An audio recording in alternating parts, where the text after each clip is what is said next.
Bom, gente, na última aula a gente falou, né, e demos início ao assunto de protozooses, que são doenças causadas pelos protistas. Vimos aí sobre malária, doença de Chagas e amebíase, né, a famosa ameba. Hoje nós vamos ainda dar uma olhada em protozooses, vamos terminar essa aula com mais 3 doenças, tá? E ainda tentar iniciar aí o as doenças causadas por vermes, né? As famosas verminoses. Então, olha só, primeiro de tudo, giardíase é uma doença relacionada à caganeira, gente. Então, vocês já sabem que vai mexer ali com o sistema digestório. É um sistema ali gastrointestinal, é uma doença que vai infeccionar o sistema gastrointestinal. Então, olha só, quem é o agente etiológico da giardíase, né? O causador da doença. É a Giardia lamblia, tá? O nome do protozoário. Infelizmente, gente, essas coisas que eu falo, né? Essas informações são bem conceituais, assim, é mais decoreba, né? Então, por exemplo, da doença de Chagas, da malária que eu já dei na semana passada, Cara, todos eles têm um agente etiológico. Oi? não tá aparecendo O que, gente? O meu. o slide. Tá aparecendo como você tá iniciando ainda o Ah, compartilhamento é? da tela. Ai, deixa eu tirar e aí eu ponho de novo. Peraí. Ah, tá. Bom, agora voltando para a aula. Já tá gravando, já tá tudo bonitinho, todo mundo vendo. Tá dando Giardíase, pra ver. show. Giardíase, uma doença provocada, né, pelo protozoário, que se chama Giardia lamblia, e é uma infecção gastrointestinal. Ela vai acometer os órgãos, né, principalmente o intestino ali, que vai estar bem inflamado. Então, uma das doenças parasitárias mais comuns no mundo, representa até 1 bilhão de casos por ano em todo o mundo. Então, toda diarreia que tiver provocada por isso aqui, não. Porque também temos bactérias que podem causar uma infecção, tá? Não é só esse protozoário. Isso aqui é uma foto desse agente etiológico, tá? É assim mesmo, bonitinha ela. Vamos para a próxima aqui, que não está indo. Transmissão, gente. Se é uma infecção gastrointestinal, toda infecção gastrointestinal, né, a maioria, ela é causada aí pela ingestão, né, de comidas e alimentos contaminados. Então, olha só, os cistos da giardia são uma forma resistente do parasita. Cistos é como se fossem uns ovinhos, né? Mas não chega a ser os ovos dessa giardia. É uma forma inativa desse protozoário. E aí, quando esses cistos encontrar um ambiente propício para o seu desenvolvimento, eles vão ser ativados e vão começar a se desenvolver ali no meio, tá? Então, os cistos da giardia são uma forma resistente do parasita que pode sobreviver fora de um corpo humano ou animal. Então, com os cistos, eles podem ficar no ambiente por muitos e muito tempo até encontrar, né, um lugar ideal para continuar o seu ciclo. Esses cistos espalham a doença. Para que a infecção ocorra, uma pessoa deve ingerir cistos de giardia por via oral. Então, a infecção, gente, aqui, ó, via oral. Se você comer algo, uma verdura, uma alface, com cistos de giardia, você vai ser contaminado, né? Legumes, frutas, tudo isso que é manuseado, né, e não é bem conservado e lavado, pode ser uma via de transmissão. Uma vez que os cistos são ingeridos, os parasitas começam a crescer e se multiplicar no intestino delgado. A ingestão de apenas 10 cistos parasitários pode causar uma infecção. Então, olha só, giardia, transmissão via oral e ataca principalmente o intestino delgado. É ali que ocorre a infecção. Então, aqui eu botei uma imagem bem bonitinha para vocês verem como é que ocorre, né, primeiro o ciclo dessa giardíase, né, o ciclo biológico. Então, primeiro aqui nós vamos ter a ingestão de cistos, que pode estar presente aí em diversos alimentos ou até mesmo na água. Se beber uma água contaminada, né, foi num rio e tomou banho de cachoeira e bebeu uma água contaminada, já era, vai ter giardíase ou até mesmo outras doenças, né? Então é assim, ingerir alguma coisa contaminado com cistos vai desenvolver a doença. Aqui os cistos passam pelo estômago onde são ativados, né? Eles vão percorrer todo o sistema digestório. Eles não são destruídos com as enzimas do estômago, né? Que o estômago é ácido. Mesmo assim, isso não vai destruir esses cistos, porque eles são muito resistentes. Esses cistos acabam ih, meu Deus! Eles atingem o intestino delgado, onde se diferenciam em trofozoítos. Então, no intestino delgado, eles vão ficar ali e vão se desenvolver para uma outra forma que se chama trofozoítos. Essas formas se dividem por bipartição. Isso aqui, gente, é um tipo de forma de reprodução assexuada. É quando uma célula se divide em duas, tá? Como se fosse uma mitose. Só que mitose para esses seres unicelulares é para reprodução. E juntamente com as fezes, né, já estamos aqui no 4, saem as formas de cistos e trofozoíto. Então, na hora que a pessoa for fazer cocô, ela também vai mandar para fora cistos e os trofozoídos da giardíase, né, a giardia. Os cistos permanecem no ambiente até retornarem ao ciclo. Então, uma pessoa que não evacua num lugar, né, correto, de higiene, fora de um vaso sanitário, ela pode contaminar o ambiente. Por exemplo, se ela for defecar ali num solo, fazer cocô no solo mesmo, né? Vai estar ali contaminando aquele ambiente. E aí o cisto pode pode acabar chegando até uma outra pessoa e continuar o seu ciclo. Sintomas da giardíase. Então, a pessoa pode ter cólicas abdominais, flatulência, né? A pessoa vai ficar peidando toda hora. Distensão abdominal, vai dar uma inchada, náuseas, eliminação de fezes gordurosas e fétidas, perda de peso, diarreia. Diarreia é o mais característico da giardíase. Sem tratamento, isso aqui tem tratamento, é claro, mas quando não tem, ela pode persistir durante muitas semanas, tá? E atrapalhar aí na absorção de nutrientes que acontece no intestino, tá? Se a pessoa tá com problema no intestino de absorção de nutrientes, ela pode ficar até mesmo com uma anemia, pode ter uma anemia grave, né? Por isso que perde peso, porque ela não tá mais ganhando a nutrição da alimentação. E pode virar aí um caso grave. No caso de crianças, o desenvolvimento normal pode ser prejudicado justamente pela falta de nutrientes. Tratamento.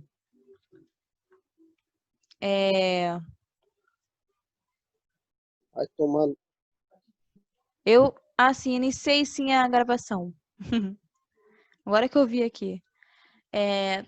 Tratamento e profilaxia. Profilaxia é a nossa prevenção, né? Os cuidados que devemos ter para não pegar a doença. E o tratamento é um tratamento que se usa quando está doente. Não esqueçam dessa diferença. Então, temos o tratamento através de medicamentos, né, antiprotozoários, que temos aí tinidazol, metronidazol, esses aqui, né, que é usado para eliminar protozoários do organismo. E temos formas de prevenção, que é basicamente higiene, tá, gente? Lavar bem os alimentos antes de consumir, né? Ficar atento às condições de higiene dos estabelecimentos quando for comer fora. o hábito de comer fora, quem come muito fora, tem a tendência maior de ter essas doenças gastrointestinais, né? Que são transmitidas por via oral. Porque a gente não sabe nunca como ela é preparada no restaurante. Então, a gente fica comendo algo que a gente nem sabe como é preparado, se é bem lavado ou não. E aí corre esse risco. Consuma somente água filtrada ou fervida. Mantenha hábitos de higiene pessoal, como lavar as mãos após usar o banheiro. Então, isso aqui é tudo modo de prevenção. É basicamente higiene, tá, gente? Porque às vezes você tocou em algo contaminado, que nem sabe que estava contaminado, aí vai e bota a mão na boca. Aí já era.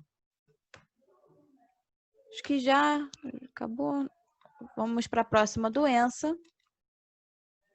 Tricomoníase é uma doença que já sai dessa parte gastrointestinal e vai para os aparelhos reprodutivos masculino e feminino, tá? Então ela vai atacar, olha, o colo do útero, a vagina e a uretra das mulheres, pênis e próstata nos homens. Então, quem é que vai fazer uma infecção nesses lugares? É o agente etiológico, né, o protozoário chamado de Trichomonas vaginalis, tá? Esse bichinho aqui que vai causar a doença tricomoníase. Então, olha só, é um parasita que só infecta o ser humano, ou seja, ele não tem um outro hospedeiro, tá? Não tem um boi, uma vaca, ou um mosquito, não tem nenhum outro participando nesse ciclo aqui também. Ele costuma viver na vagina ou na uretra, mas pode também ser encontrado em outras partes do sistema geniturinário. Oxi. Esse protozoário causa microlesões na parte interna da vagina e pode levar ao desenvolvimento de outras DSTs. Esse aqui, essa sigla DST, né, que é de doenças sexualmente transmissíveis, que é onde a tricomoníase se encaixa, já mudou, tá? Não é mais falado de DST, é mais falado de IST, de infecção. Infecções sexualmente transmissíveis, tá? Tá meio que desatualizado isso aí. Isso aqui, gente, quais são os sintomas da tricomoníase? Dor durante a relação sexual, ardência, dificuldade para urinar, coceira nos órgãos sexuais, corrimento amarelado ou amarelo esverdeado, odor forte e desagradável. Então, nos homens quase não é perceptível, tá? Nos homens é bem assintomático. Pouquíssimos apresentam sintomas, mas quando apresentam, fica nessa imagem aqui, tá? Geralmente são de pessoas que têm uma imunidade baixa ou que não se cuidam, acabam não se tratando e deixam as coisas piorarem até chegar nesse ponto. E aqui as mulheres é que realmente têm mais sintomas da doença, elas não são assintomáticas. Então, ocorre uma inflamação aqui na parte interna, né, na vagina, e aí acaba ficando com esse corrimento, né, amarelado aqui, amarelo esverdeado, dependendo da pessoa ou da infecção.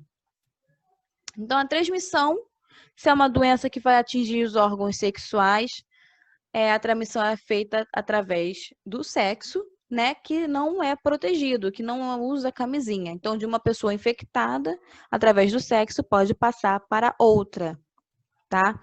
Isso também vale para vulva com vulva, tá? A vulva é aquela parte externa da vagina e ali ao redor do pênis do homem. Então,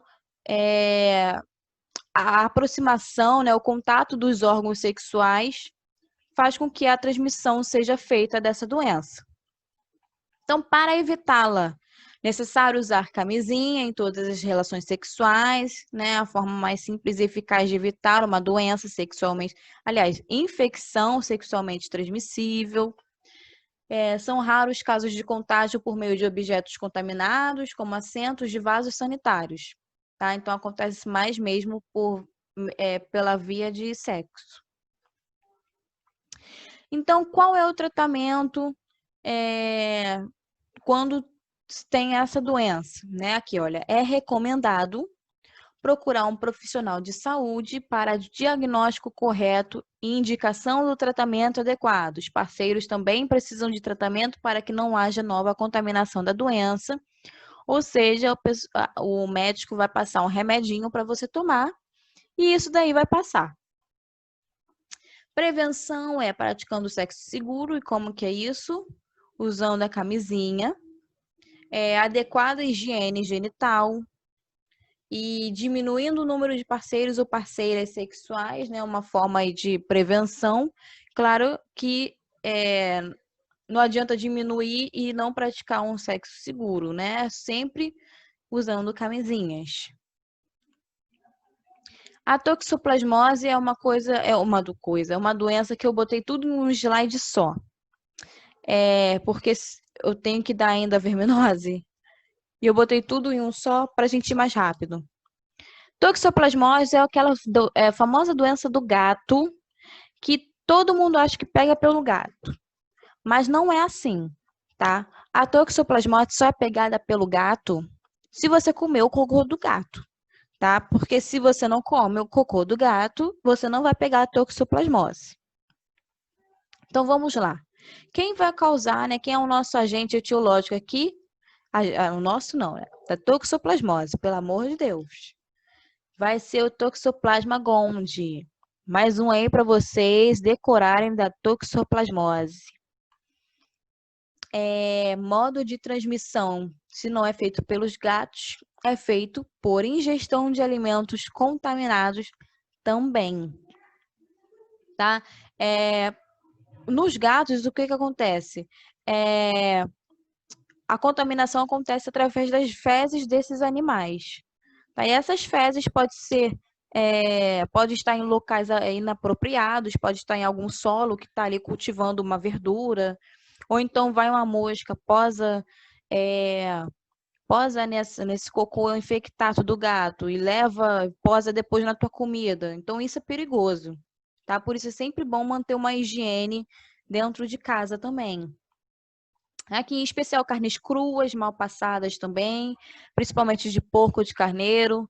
Vegetais que abrigam os cistos da toxoplasma, lembrando que os cistos é a forma resistente desse protozoário, né? E a toxoplasmose também pode ser transmitida congenitamente. O que é isso? Quando uma mãe está grávida e essa mãe está com toxoplasmose, ela também pode passar isso para o filho, né? Para o bebê que está ali na placenta. Ih, caramba, já recebi um aviso aqui do tempo, ok.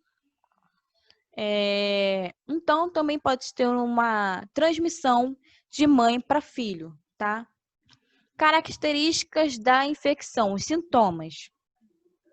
Vai ter febre, manchas pelo corpo, cansaço, dores no corpo, linfadenopatia, são os linfonodos aumentados, tá? Os linfonodos aumentados dão o nome de ínguas. Dificuldade para enxergar, que pode evoluir para cegueira, lesões na retina, que fica dentro do olho. Nós temos o tratamento que é feito aí por medicamentos, né? A toxoplasmose tem cura, o seu tratamento é feito com o uso de antibióticos que variam de acordo com o tipo da gravidade de infecção. Tem tratamentos mais longos, que é usado mais em casos de gravidez, tá? Quando há aquela famosa toxoplasmose congênita de mãe para filho, e para pessoas com AIDS. Medidas profiláticas, higiene, sempre higiene, tá? Higiene de frutas, de legumes, de todos os alimentos que você come, é por isso que se deve lavar bem uma alface, uma maçã, ou até mesmo descascar, né, a maçã ou a pera para não ficar aquela casquinha exposta, para você não ingerir aquilo, né, que pode estar contaminado. Consumir água potável, cozinhar bem as carnes, né, fazer um bom uso aí dos alimentos e uma boa higiene. Evite contato com fezes de animais, né? Eu acho que é difícil alguém comer fezes de animais, a não ser que alguém force a outra. Isso acontece, né, com mas aí já é casos de violência, né? Enfim. Especialmente de gatos e outros felinos. Não é só gato, tá? Os felinos vão transmitir a toxoplasmose por fezes. E para a gente encerrar logo esse assunto, aqui é só para mostrar para vocês o ciclo da toxoplasmose, né? Bem resumido. Nós vamos ter o hospedeiro definitivo, que aqui no caso é o gato. Lembrem que o hospedeiro definitivo é onde ocorre a reprodução do agente etiológico. Então, a reprodução vai acontecer no gato. Aí ele vai defecar o quê? Fezes com oocistos. É como se fosse um tipo de cistos, né? Vai ser cistos imaturos. E no meio ambiente é que esses cistos vão se desenvolver para um tipo de cistos esporulados, que também pode estar no porco, pode estar no rato. Vão ter aí os hospedeiros intermediários, tá? A mãe acaba... a mãe não, né? Uma pessoa qualquer pode pegar essas larvas que já estão... Essas larvas não, os cistos, que já estão com formas de bradizoítos. Esses nomezinhos aqui da toxoplasmose, vocês não precisam ficar preocupados. E aí a pessoa pega e pode fazer uma transmissão vertical. A transmissão vertical aparece muito em vestibular. É a mesma coisa que eu estou falando aqui de relação em mãe para filho, tá? Mãe e feto. E pode passar aí para as outras pessoas através de fezes também. Esse daí é só dos felinos. Aqui, deixa eu ver, homem... Nos felinos vai acontecer uma fase sexuada, nos homens a fase assexuada desse toxoplasma. Como é que acontece? Contágio é ingestão de alimentos contaminados e ingestão de... já falei sobre isso. Isso daí é um negócio... só uma tirinha boba. Toxoplasmose, a culpa não é do gato, né? Os gatos não têm culpa de transmitir. Mas aí já acabou. Então, gente, olha só. Eu finalizei essa aula dos protozoários e agora, como só falta 5 minutos para essa reunião, eu vou encerrar e a gente continua na outra. No segundo link, tá? Que vocês vão entrar lá. Então, vou encerrar aqui. Então, nós vamos começar com a esquistossomose. Esse é o ciclo da doença, onde temos um homem doente. Ele acaba defecando num lugar que não deveria, né? Num rio, por exemplo, numa lagoa. Essas fezes contêm ovos, que esses ovos vão se desenvolver ali nesse ambiente, vão virar larvas, né? Que é chamado de miracídio. Esse miracídio precisa procurar um hospedeiro, que no caso é o caramujo, que tem esse nomezinho científico, tá? É o nosso hospedeiro intermediário. Por que intermediário? Porque não é ali, não é nele que acontece a reprodução, tá? E aqui, dentro do caramujo, vai acontecer uma transformação desse miracídio. Eles vão se desenvolver até formar larvas cercárias. E aí vai sair, né, através dos excretos do caramujo, vai sair as larvas cercárias. E se tiver alguém dando bobeira nesse rio contaminado, né, com a pele exposta, é óbvio que vai estar, essas larvas têm a capacidade de penetrar pela pele e contaminar a pessoa. Ela penetra mesmo, ela vai furando, né, a pele. É claro que não se sente, porque essas larvas são muito pequenas. Pode até sentir uma coceira, né, que falam... Tem gente que já sentiu coceiras, mas não dá para ver que são larvas muito pequenininhas. E aí essas larvas vão se desenvolver nas veias do mesentério. Veias do mesentério são as veias que tem no nosso abdômen, principalmente ali na parte do intestino, do fígado, tá na parte do sistema digestório. E elas vão ficar ali contaminando, infectando, né, inflamando o local.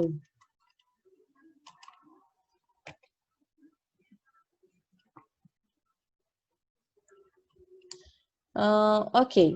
E aqui, alguns hábitos como nadar, tomar banho ou simplesmente lavar roupas e objetos numa água infectada favorece a transmissão, né? A esquistossomose está muito relacionada ao saneamento precário de uma determinada região.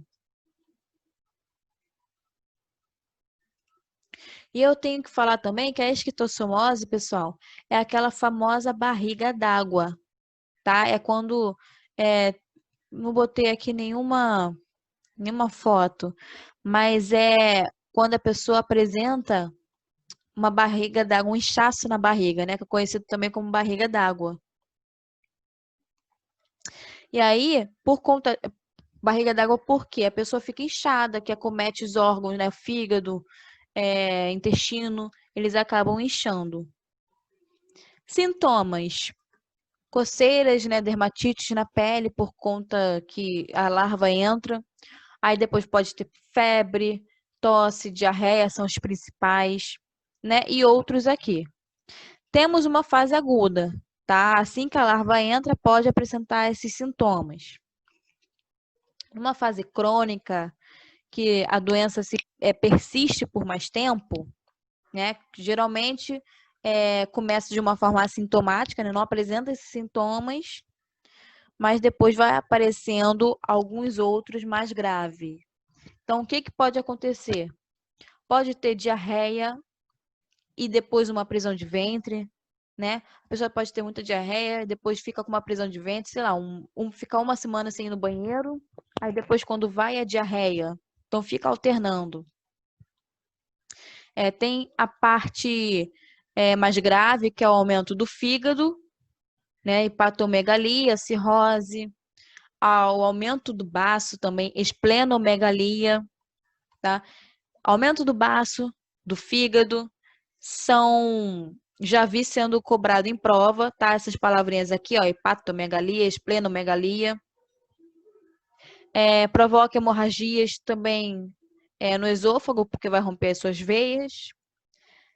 Ascite ou barriga d'água, né? A barriga d'água é aquele inchaço, o abdômen fica dilatado. Isso se chama ascite. E o tratamento pode ser feito com medicamentos, tá? Sempre remédio, então tem tratamento para isso. E profilaxia, gente, é educação sanitária, né? Saneamento básico para todos. Porque lugares muito precários, então tá sempre ocorrendo essas doenças.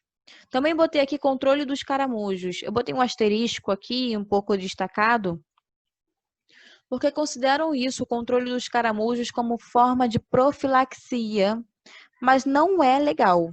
Assim, os biólogos não gostam dessa parte aqui, porque vai ter um impacto ambiental. O que eles fazem? Para controlar os caramujos, eles precisam matar os caramujos. E para isso, em alguns lugares, colocam na água uma toxina, geralmente monocida, né, que é um veneno para matar moluscos. Só que, assim, vai sim matar caramujo, que é um molusco, correto? Só que não tem apenas esse tipo de molusco nas águas.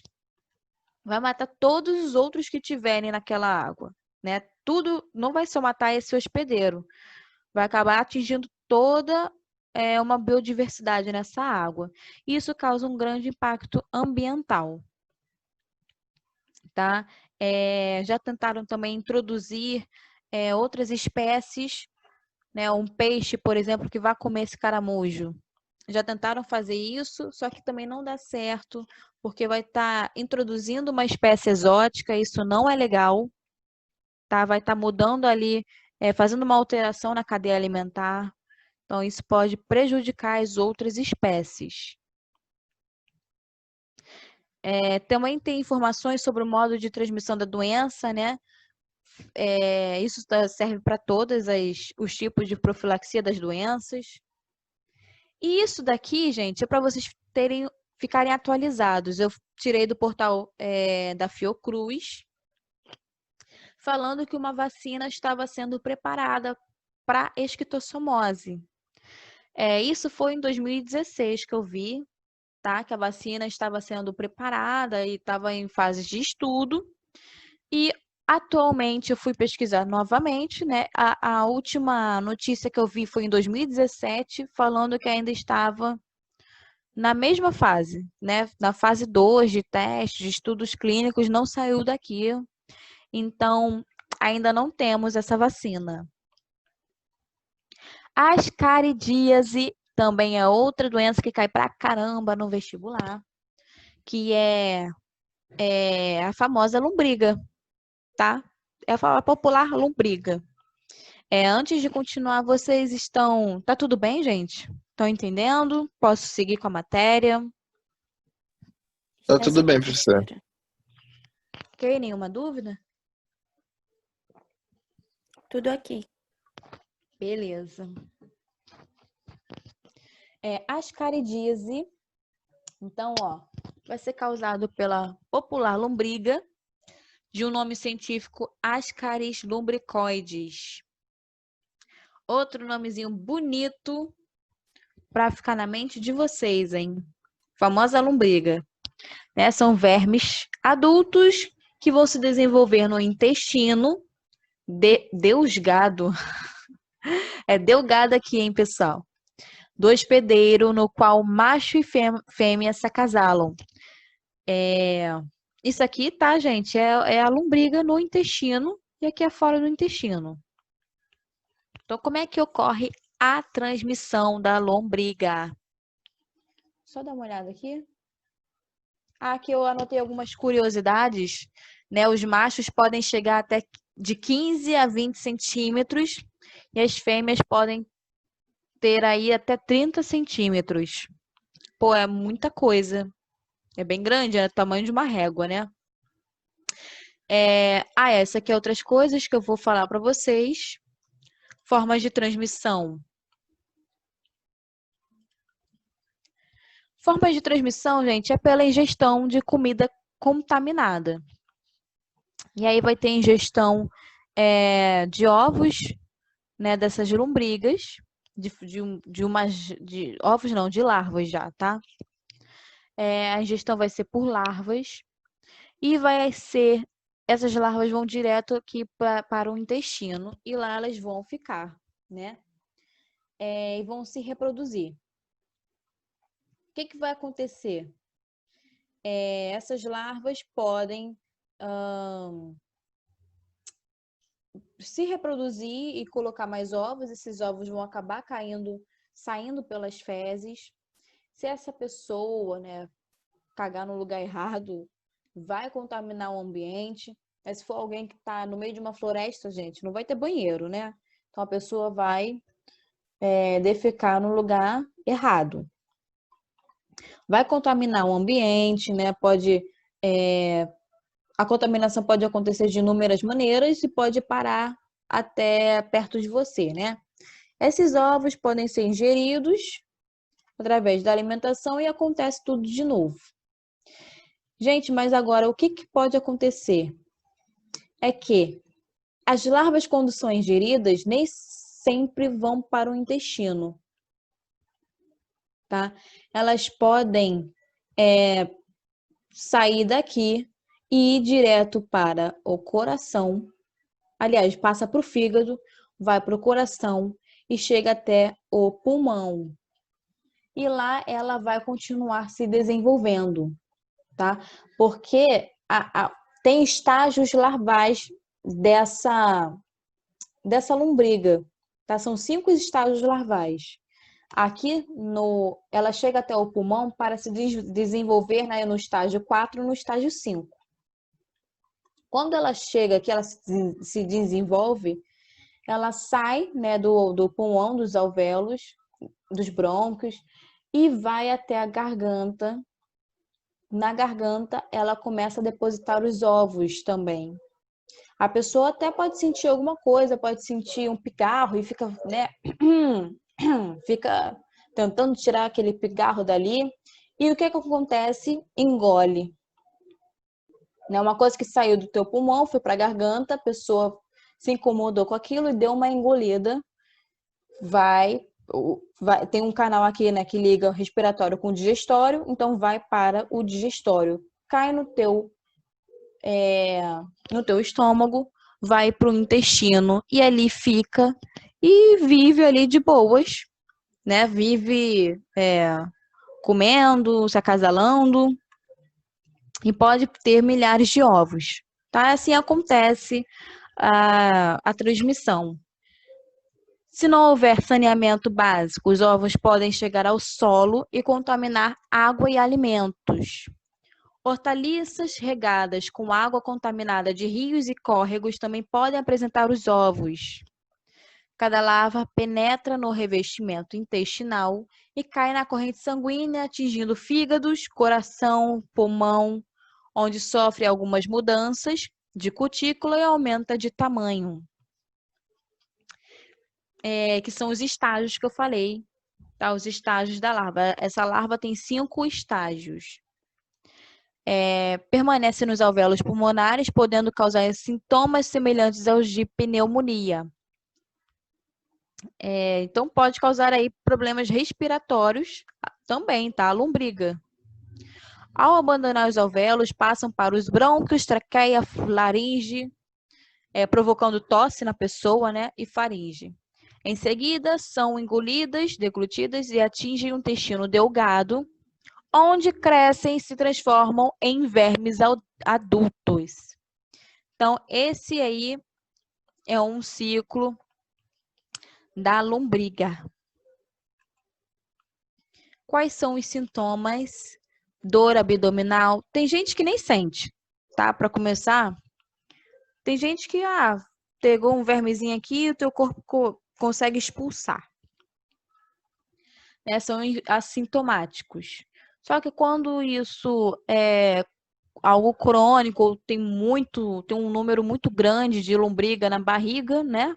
Vai causar uns sintomas que são esses: dor abdominal, enjoo, perda de apetite, febre, dificuldade em evacuar, perda de peso, problemas respiratórios. Problemas respiratórios porque esses bichos, quando estão em larvas, ficam se movendo pelo teu corpo. E aqui são fotos, tá, gente? Do intestino, as lombrigas dentro do intestino. Aqui fazendo uma operação para retirar, né? Todas essas lombrigas aqui do intestino humano. E pode ser algo sério se não se cuidar. Tratamento com remédio, tá? Já ouvimos falar desses aqui, né? Que vão tirar, geralmente tiram os vermes também. Albendazol, mebendazol. Tá? Isso aqui é o médico que vai passar para vocês não, para o doente. Prevenção, saneamento básico, né? Ter um esgoto tratado, ter uma boa educação higiênica, sanitária, não fazer sair defecando por aí, né? Para não contaminar o ambiente. Hábitos simples de higiene pessoal, familiar, lavar bem os alimentos, filtrar, ferver a água antes de ingeri-la, lavar as mãos antes das refeições. E, gente, todo esse tratamento, profilaxia, aliás, profilaxia, parece que é sempre a mesma coisa, mas não é, tá? Varia de algumas doenças. E posso dizer que é uma das coisas que mais caem no vestibular, tá? Tem a parte do ciclo, e tem a parte da profilaxia. É sempre o mais importante, principalmente quando assunto é mosquito, quando fala da dengue, da malária, qual a profilaxia para evitar a doença. Então, fiquem de olho nisso. Teníase. Teníase também cai bastante em vestibular, mas vamos dizer assim que é a terceira dos vermes, né? Que cai a terceira. Teníase Quem vai causar a teníase é a famosa Taenia solum e Taenia saginata. Agora, eu vou dizer para vocês que essa tênia tem 2 hospedeiros intermediários. Na Taenia solum, que é essa espécie aqui de tênia, ela vai usar o porco como o intermediário. E a Taenia saginata vai usar o boi como o intermediário. Então, para essa espécie aqui, o solum é o porco, saginata é o boi, tá? E olha só, elas são conhecidas também como solitárias. Aqui tá uma imagem para vocês verem.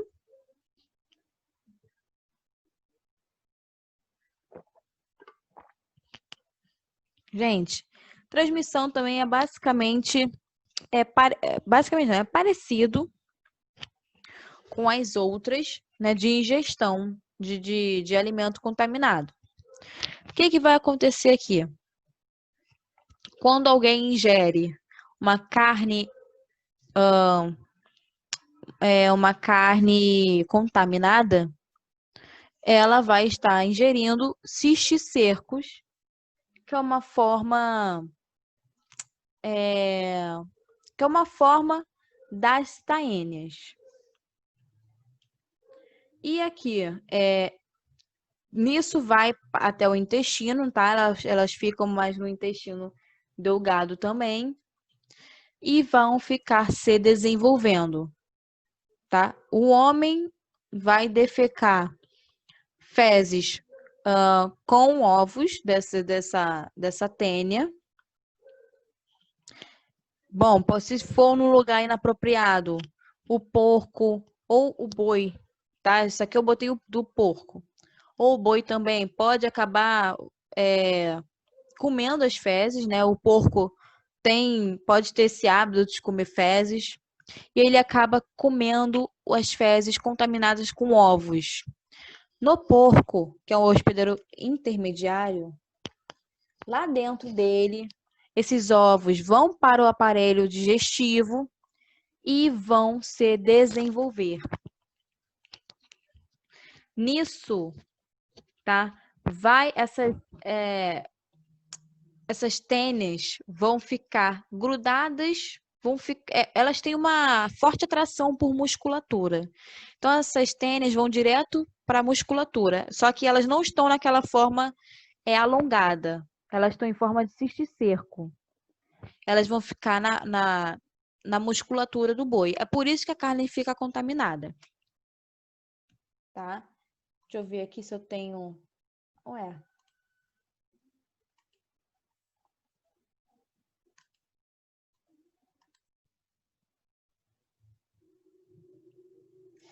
importante aqui, ó, teníase, elas chegam até 9 metros, gente, de comprimento. E elas, assim, são solitárias porque só podem ter uma. Se tiver outras no ambiente, né, no nosso intestino, por exemplo, vai haver uma competição e uma vai acabar eliminando a outra. Então, só pode ter uma tênia. Por isso o nome solitárias, que elas vivem solitárias, tá? E mais uma coisa, como é que elas se reproduzem? Não tem se elas vivem sozinhas, né? Como é que acontece isso? No final do corpo delas é que está a parte de reprodução. Aqui fica o aparelho reprodutivo delas, tá? E tem, é como se esse rabinho se dividisse em partezinhas. E cada partezinhas, acho que é proglote o nome, desculpa, eu tinha esquecido. Cada proglote, né, cada trecho desse rabinho aqui da tênia tem uma parte do aparelho reprodutivo e feminino, tá? E eles mesmos vão se autofecundar. É assim que acontece a reprodução da teníase. Quando se autofecunda, esses trechinhos, essas proglotes vão se soltar do rabo e vão parar nas fezes da pessoa infectada. Esses esses ovos, né, esses cistos que vão ser formados, que estão nas fezes, vão acabar indo para o porco. No porco, esses cistos vão se desenvolver em cisticercos. O homem, se comer uma carne contaminada, esse cisticerco vai acabar se desenvolvendo, né, no intestino. E acontece isso. Agora, tem uma outra forma de transmissão.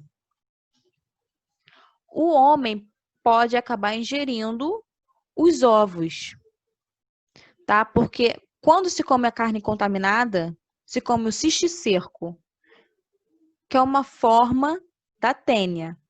Após a ingestão do cisticerco, é que vai virar aquele verme adulto que a gente viu nas imagens anteriores. Por que eu não botei grande? Que a gente viu nas imagens anteriores no intestino humano. Aqui vai se desenvolver. Só que quando a pessoa não ingere o cisticerco que está na carne, mas sim os ovos, né, os cistos que estão nas fezes, não sei, às vezes uma mosca pousou nessas fezes contaminadas e foi parar na tua maçã e você comeu a maçã. Aí você vai adquirir os ovos dessa tênia. Quando você adquire os ovos e não o cisticerco, você vai ter uma cisticercose. É uma outra doença provocada pelos ovos da tênia. Então, cuidado com isso. Isso aí confunde no vestibular. Cisticercose é a ingestão de ovos de tênia. Teníase, você vai ingerir carne contaminada com cisticerco. Cuidado para não se confundir, tá? Agora, a cisticercose é muito mais perigosa, porque esses ovos vão ficar passeando pelo teu corpo, porque esse animal, esse ser vivo, tem uma atração por musculatura, por tecido, mas também podem parar no sistema neurológico. Podem chegar no teu cérebro, né? Podem chegar no cérebro de uma pessoa infectada e dar... Ih, gente, faltam 10 minutos. Podem chegar no cérebro de uma pessoa infectada e acabar agravando o quadro. Então, é muito mais perigoso, tá? E aqui. Como é que se transmite isso também? Pode não lavar frequentemente. Não lavar frequentemente pode aumentar o risco de transmissão, ok? Viajar para países subdesenvolvidos com mais condições sanitárias. Isso, acho que em qualquer lugar também, né? Se não tiver cuidado. Mas a frequência é muito maior em países subdesenvolvidos, né? Que tem um saneamento básico muito precário. Sintomas: náusea, fraqueza, diarreia, dor abdominal, fome, perda de apetite, né? Um dos dois. Fadiga e perda de peso. Aqui, a teníase, ela fica toda enroladinha no teu organismo, né? Até porque ela pode crescer demais, né? E o nosso intestino tem aí uns 6 metros, ela pode chegar a 9, ela se enrola toda. Então, isso aqui é uma teníase adulta, olha só como é que ela é grande. Aqui ela é dentro do intestino. Tratamento e profilaxia, né? É usado remédio para matar esses seres vivos aí, esses vermezinhos. Prevenção: lave as mãos com sabão antes de comer ou manusear alimentos. Lave as mãos depois de usar o banheiro. Congelamento de carne ou peixe por diferentes quantidades de tempo pode matar larvas ou ovos de tênia. Cozinhe bem a carne ou frite bem a carne. Por isso que não se deve comer carne vermelhinha, né, mal passada. Ao viajar para países subdesenvolvidos, lave e cozinhe todas as frutas e legumes com água potável antes de comê-los. Obter tratamento para animais infectados com vermes, até porque, né, envolve também o porco e o boi. Agora, tudo que acontece no porco também acontece no boi, tá? É a mesma coisa. Bom, nós temos poucos minutos. Eu vou encerrar essa aula aqui, gente. Semana que vem eu vou continuar com bicho geográfico e a filariose, tá? Porque senão não vai dar tempo, vai terminar aqui, eu vou estar no meio da explicação, isso não é legal, tá? Então, vou deixar isso para a semana que vem. Alguma dúvida? Alguém quer falar alguma coisa? Ou não? Tá tudo de boas?